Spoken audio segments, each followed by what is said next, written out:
ان 28 سالوں میں بارہا غلطیاں کی.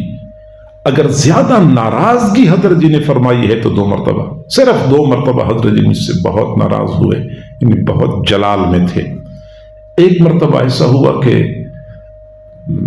اس وقت طریقہ یہ، مجھے بھی زیادہ ادب آداب کا پتہ نہیں تھا، طریقہ نہیں آتا تھا، تو اب بھی ایسے ہی ہیں لیکن اس وقت تو زیادہ ہی. تو مہینہ جب پورا ہوتا تھا تو میں حضرت جی سے عرض کرتا تھا کہ حضرت جی کو استادوں کی تنخواہیں دینی ہیں، تو حضرت جی اسی وقت جیب میں ہاتھ ڈال لیتے تھے. اللہ نے دیا بھی بہت تھا، دل بھی بہت بڑا تھا، مدرسے کے اوپر تو اپنی جیب سے خرچ کرتے تھے، ایسی ہی جیب میں ہاتھ ڈال لیتے تھے، گن کے مجھے دے دیتے تھے کہ یہ لے لو، جتنے بھی تنخواہ کی ضرورت ہوتی تھی. ایک مرتبہ اجتماع کے دن قریب تھے تو میں نے سوچا کہ ابھی تو حضرت جی اجتماع کی تیاریوں میں ہیں اور اجتماع پہ بڑا سارا خرچہ ہوتا ہے، تو اس وقت پیسے مانگنا مناسب نہیں ہے. اچھا، وہ 7-8 فروری کو شاید اجتماع تھا اس وقت، تو 1 کو میں نے پیسے لینے تھے لیکن نہیں لیے. میں نے کہا اجتماع گزر جائے گا تو لے لوں گا. اجتماع گزر گیا. میں نے پھر سوچا کہ آج کل تو بھی اجتماع کے خرچی وہ حضرت جی پورے کر رہے ہوں گے، وہ بل ہی ادا کر رہے ہوں گے، چند دن ٹھہر جاتا ہوں. 19 تاریخ ہو گئی تو 19 تاریخ کو میں نے کہا کہ حضرت کو استادوں کی تنخواہیں دینی ہے. ایسے حضرت جی چونک اٹھے. ان کا یہ خیال تھا کہ شاید تنخواہیں دی ہوئی ہیں، تو مجھے فرمایا کہ ابھی تک ہم نے تنخواہیں نہیں دی ہیں. میں نے کہا نہیں دی ہیں. فرمایا کہ آپ ادھر آ جائیں. پھر مجھے کمرے میں لے گئے. باقی لوگ تو باہر بیٹھے ہوئے تھے، مجھے کمرے میں لے گئے. پھر جو اس دن میں نے حضرت جی کا جلال دیکھا، پھر میں نے ایسا جلال نہ ان کا پہلے کبھی دیکھا تھا نہ بعد میں کبھی دیکھا.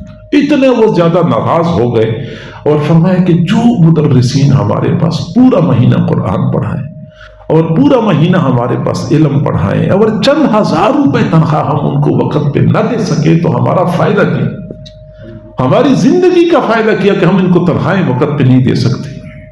تو پھر مجھے فرمایا کہ اگر آپ کو خود نہیں چاہیے تو خود نہ لیا کریں، لیکن کم از کم مدرسین کو تنخواہیں وقت پہ دے دیا کریں. یعنی ایک میں نے اس دن بہت جلال دیکھا حضرت جی کا، اور ایک اگلا دن تھا، وہ کچھ مہینے بعد کی بات ہے کہ وہ ایک مرتبہ بھی کھانے کا مسئلہ بنا ہوا تھا کہ کھانا طلباء کو غیر معیاری ملا تھا. حالانکہ میرا مزاج یہ تھا کہ شاید وہ غیر معیاری نہیں ہے، لیکن حضرت جی کو پتہ چلا. پھر وہ بھی حضرت جی بہت ناراض ہو گئے. مجھے فرمایا کہ اگر آپ نہیں کھلا سکتے میں ہوٹل سے اچھا کھانا طلباء اور طالبات کو کھلاؤں گا.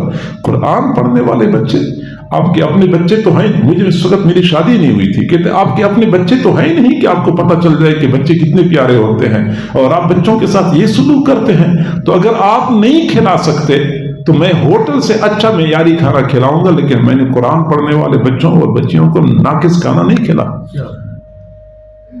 ایسے علماء کی قدردان، طلباء کی قدردان. اور حضرت خواجہ مجدد الفسانی رحمت اللہ علیہ نے سچے صوفی کی پہچان یہ بتائی ہے کہ وہ علماء کا قدردان ہوتا ہے. اور حضرات علماء کرام یہاں بھی موجود ہیں کہ حضرت جی کے پاس علماء جاتے تھے، کس قدر محبت سے پیش آتے تھے. تو ایک تو آپ کا یہ بڑا کارنامہ ہے کہ مدرسہ اور خانقاہ، شریعت اور طریقت میں جو دوری پیدا ہو چکی تھی آپ نے کسی حد تک اس دوری کو ختم کیا، بلکہ کافی حد تک ختم کر دیا. دوسری چیز، ہمارے معاشرے میں جو ظاہری علوم، عصری علوم جسے کہتے ہیں، سائنس ہے، انگریزی ہے، یونیورسٹی ہے اور کالج کے علوم ہیں، اور دوسری طرف دینی علوم ہیں، قرآن ہے، حدیث ہے، فقہ ہے. اس میں خلیج تھا. آپ کو پتا ہے کہ علماء یونیورسٹی کے قریب جانے سے کتراتے ہیں اور یونیورسٹی والے مدرسے میں آنے سے کتراتے تھے. حضرت جی رحمہ اللہ نے اس خلیج کو کافی حد تک دور کر دیا. لیکن آپ اگر غور کریں نا، حضرات علماء کرام موجود ہیں، ہمارے کئی ساتھی ایسے ہیں جنہوں نے معہد الفقیر میں پڑھا ہے ہمارے پاس، ان کو پتہ ہے حضرت جی نے کمال یہ کر دیا کہ مدرسے کے اندر یونیورسٹی کے اثرات کو داخل نہیں ہونے دیا. مدرسوں کو بچا کے رکھا یونیورسٹی کے اثرات سے، لیکن یونیورسٹی کے اندر قرآن اور حدیث کے اثرات کو پہنچا کے چھوڑا. بڑی بڑی یونیورسٹیوں میں آج بھی ایسے لوگ موجود ہیں، باقاعدہ جبہ پہنتے ہیں، پگڑی باندھتے ہیں، بڑی بڑی داڑیاں ہیں، یونیورسٹیوں میں یا پڑھتے ہیں اور یا پڑھاتے ہیں کیونکہ وہ حضرت جی کے صحبت یافتہ ہیں. اچھا کیا کر دیا آپ نے، حضرت جی نے یونیورسٹیوں میں والوں کو، کالج والوں کو، ملازمین کو دینی علوم پہ لگایا۔ آپ حضرات کو پتہ ہے کہ حضرت جی نے یہ ایک ترتیب بتائی کہ جو بندہ پورا دن ملازمت کرتا ہے، وہ ڈاکٹر ہے، وہ وکیل ہے، وہ جج ہے، وہ یونیورسٹی میں پڑھتا ہے، پڑھاتا ہے، وہ پورا دن کام کرے، عصر سے لے کر عشاء تک وہ قرآن اور حدیث کے لیے وقت فارغ کر دے، اور باقاعدہ جس طرح درجہ بدرجہ علماء کا نصاب ہوتا ہے وہی نصاب آپ نے لوگوں کو پڑھایا۔ فرمایا کرتے تھے کہ یہ جو آپ چند گنی چنی کتابیں پڑھ لیتے ہیں مجھے نہیں پسند، یہ نہیں، بلکہ باقاعدہ پورا نصاب علماء کا پڑھاتے تھے، اور ہر جگہ پہ لوگوں کو اسی بات پہ لگایا، علماء کو لگایا کہ تم پڑھایا کرو، اور دوسرے لوگوں کو لگایا کہ تم پڑھا کرو۔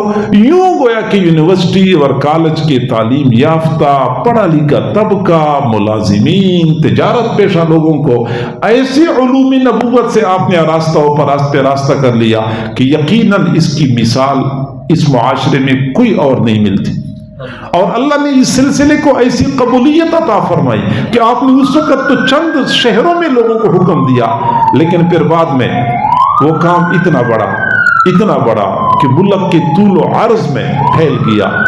اور صرف یہ نہیں، اب حیران ہو جائیں گے کہ میں ایک ایسے مدرسے کو جانتا ہوں جس میں عصر سے لے کے عشاء تک سبق ہوتا ہے، عصر سے لے کے عشاء تک تاجر لوگ آتے ہیں، ملازمت پیشہ لوگ آتے ہیں، کالج یونیورسٹی کے طلباء آتے ہیں، اور اس میں اس وقت 900 طلباء پڑھ رہے ہیں۔ اور ابھی ختم بخاری کا پروگرام ہے، دعوت نے مجھے دی ہے کہ آپ نے آنا ہے، اور 70 طلباء دور حدیث سے فارغ ہو رہے ہیں۔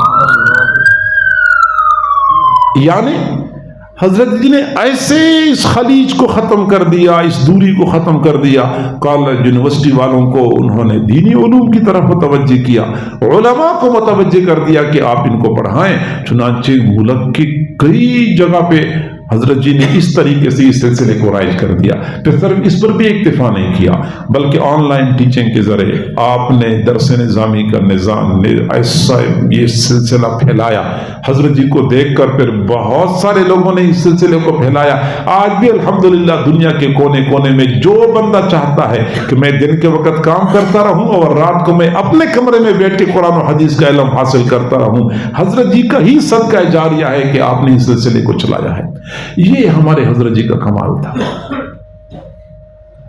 اور اگلی بات یہ کہ حضرت جی کو اللہ تعالیٰ نے اگر قبولیت عطا فرمائی تھی تو قابلیت بھی عطا فرمائی۔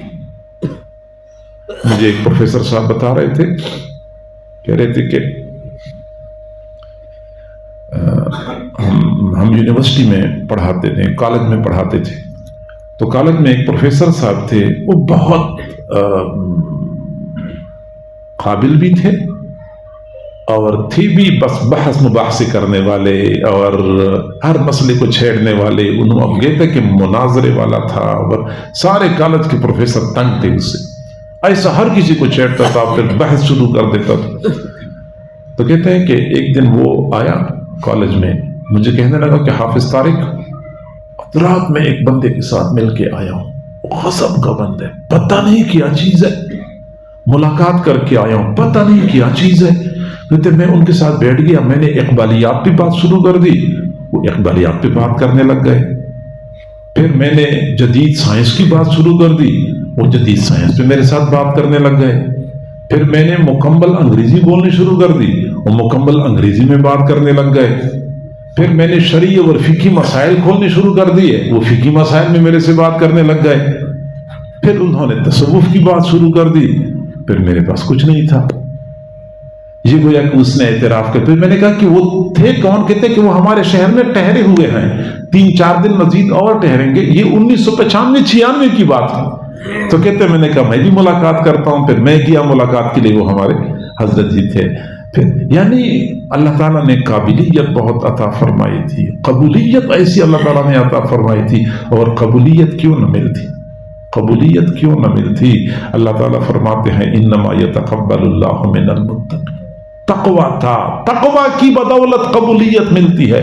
اور تقوی کتنا تھا، کل کی بات ہے، کل ایک بندہ مجھے ملا، مکمل باشرہ، سفید داڑھی، اور مجھے کہنے لگا کہ جب میری جوانی تھی تو میں بڑا عیاش تھا، آوارہ گردی کرتا تھا، تو میں نے جھنگ سے لاہور جانا تھا، وہ جھنگ کا بندہ ہے، جھنگ سے میں نے لاہور جانا تھا، میں ہائی ایس پہ بیٹھ گیا، میں پچھلے سیٹ پہ بیٹھا تو ڈرائیور کے بالکل پیچھے والی سیٹ پہ حضرت جی بیٹھے ہوئے تھے، یہ بھی لاہور جا رہے تھے، یونیورسٹی میں پڑھتے تھے۔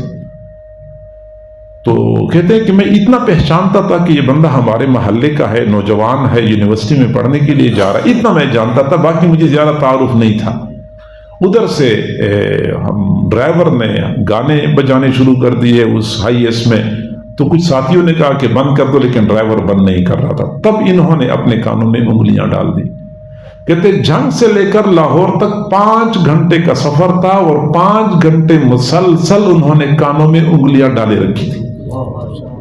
کہتے میں نے جب یہ منظر دیکھا تو میں نے کہا میں بھی تو مسلمان ماں باپ کا بیٹا ہوں، میں نے بھی تو مسلمان ماں کا دودھ پیا ہوا ہے، یہ اتنا متقی ہے اور میں کس رخ پہ چل پڑا ہوں۔ اس نوجوان کو دیکھ کر میں نے اپنی زندگی تبدیل کر دی۔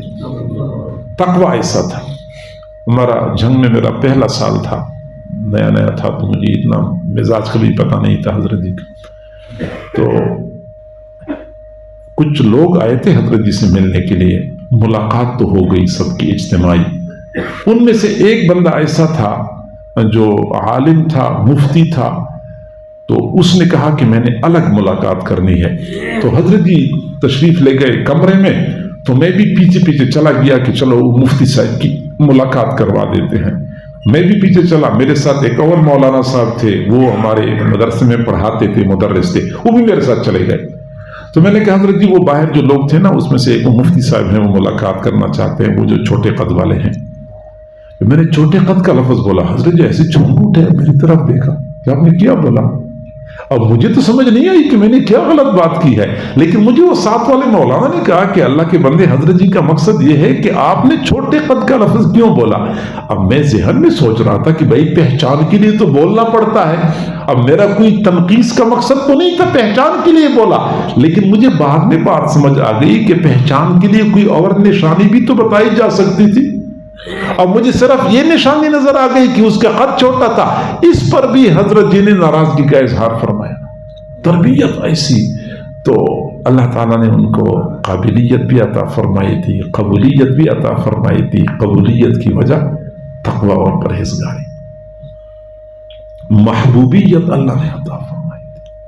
ہمیں نہیں پتا تھا کہ حضرت جی کے ساتھ لوگوں کو اتنی محبت ہے، ہمیں اتنا بھی پتا نہیں تھا کہ ہمیں بھی حضرت جی سے اتنی محبت ہے، اور وہ محبت اب ظاہر ہو رہی ہے۔ اس وقت ہمیں اتنا احساس نہیں ہوتا تھا، اب پتا چلا کہ حضرت جی کے لیے دل میں محبت کتنی شدید ہے، اور لوگ کس قدر شدید محبت کرتے ہیں، کیا مشرق، کیا مغرب، کیا امریکہ، کیا افریقہ، ہر جگہ پہ جن لوگوں کا تھوڑا سا تعلق تھا وہاں سوگ کا سما بنا ہوا ہے۔ یہ اللہ کی طرف سے ہوتا ہے۔ حضرت جی دامت رحمہ اللہ کی وفات کے بعد اکثر سالکین پوچھتے ہیں کہ ہمیں کیا کرنا چاہیے۔ بھائی سب سے پہلی بات تو یہ ہے کہ حضرت جی اگرچہ دنیا میں نہیں رہے، لیکن اللہ والوں کی برکات اور فیضات کا تسلسل باقی رہتا ہے۔ حضرت جی رحمہ اللہ نے کتابیں لکھی ہیں، اور کئی ساری کتابیں لکھی ہیں، اور ایک ایک کتاب ایسی ہے کہ جس کی وجہ سے لوگوں کی زندگیاں بدل جاتی ہیں۔ میں آپ سے گزارش کروں